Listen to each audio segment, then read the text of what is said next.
Beast Quest Sepron, Chapter 3. Tom pulled the map out of his pocket again. The glowing green path that had led to the shores of the western ocean now ended in lapping waves.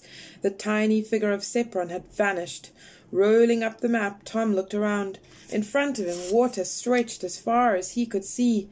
Behind, a rough slope led up to the top of the ridge. A couple of twisted thorn trees stood outside against the sky. "Maybe we can get back to the hills," Eleanor suggested. "There must be a way." Tom pointed to the top of the ridge. "We should be able to see from up there." With Eleanor beside him, he climbed the slope.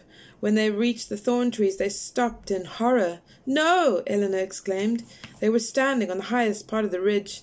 The lower part, which joined it to the range of hills beyond, had disappeared under the wave. They were now on an island, surrounded by vast lake. Eleanor folded her arms. "Now what do we do?" Tom gazed toward the west.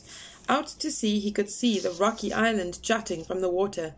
That must be where he had seen Sepron on the map, but without a boat they had no way of getting there. "What's that?" Eleanor pointed to a clump of trees on the opposite side of the ridge. Behind the trees Tom could make out the grey walls of buildings, and he caught a glimpse of movement. "There's someone there," he said. "Maybe it's a farm." "Let's go and see," Eleanor suggested. "Whoever it is might be able to help us."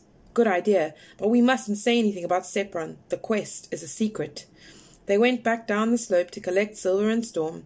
Tom led the tired horse up the ridge and down the slope beyond the clump of trees on the other side. Eleanor followed with Silver at her heels.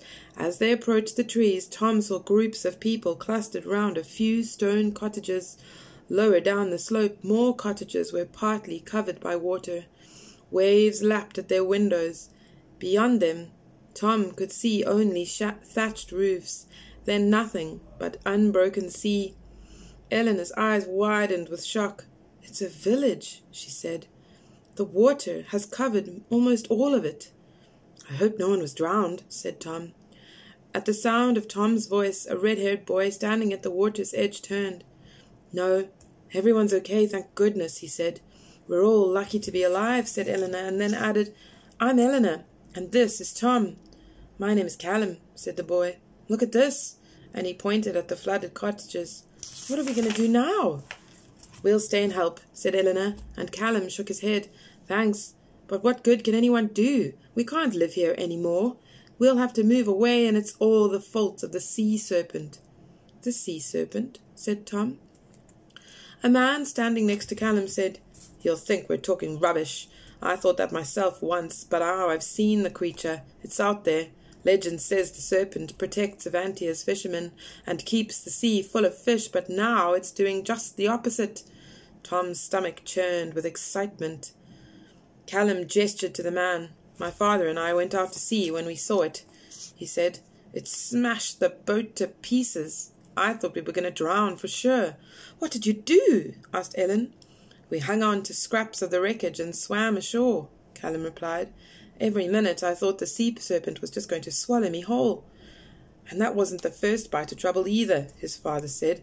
"For weeks before that we caught next to no fish. And now we have no boats. A fine lot of fishermen we are without any boats." "There's one over there," Tom pointed out, to a small boat lying not far from the edge of the water. "It's the only one left," said Callum, despairingly. "And it's got a hole in it." "I'll help you mend it if you like," Eleanor offered. "My uncle is a fisherman too, and he taught me how to fix boats." Callum's father shook his head doubtfully, but a spark of hope appeared in the boy's eyes. "Let's mend it, Dad," Callum said. "At least it's something to do. We shouldn't give up hope yet." The man nodded slowly. "All right." And then he walked to the water's edge and stood gazing at the sea, as if waiting for the serpent to return. Tom wished he could reassure the fishermen. As soon as the boat was mended, he and Eleanor could row out and find Sepron. But he couldn't tell anyone about his quest or about the beast being under an evil spell. "We need wood for a fire," Eleanor said, "and rope and tar to mend the hole." Callum glanced around. "There's wood and rope scattered all over. And I'll find you some tar." He ran to one of the cottages and vanished inside, while Eleanor started to collect scattered pieces of driftwood, Tom unsaddled Storm and led him to the trees where there was grass for him to eat. He noticed a long branch lying under the trees and dragged it back with him. Then he found some scraps of rope by the water's edge and began to unravel them. Callum came back with a burning log from the cottage. A small girl with red hair trotted behind him, holding a pot of tar. "This is my sister," he said. "She wants to help." "Hello," Eleanor smiled. Callum and his sister brought armfuls of bigger branches and laid them on the fire. They crackled in the flames and smoke billowed into the air. When Tom had finished unravelling the rope, he and Callum turned the boat over so that they could reach the jagged hole in the side. Tom noticed that the oars were lashed together under the sea. They were lucky. A boat without sail or oars wouldn't be much use. Tom packed the strands of rope into the hole, while Eleanor put the pot on the fire and found a stick to stir the tar. When it was bubbling, she grabbed the pot handle in a fold of her shirt and carried the pot over to the boat.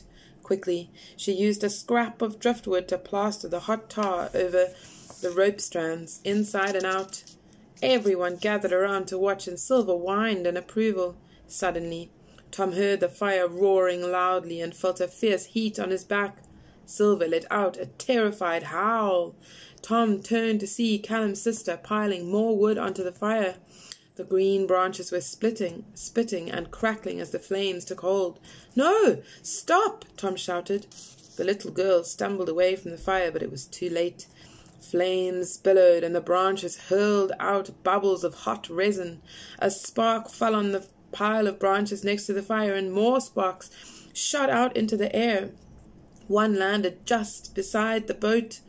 Callum stamped hard on it to put it out, but it was no use. The fire was out of control and creeping across the ground toward them.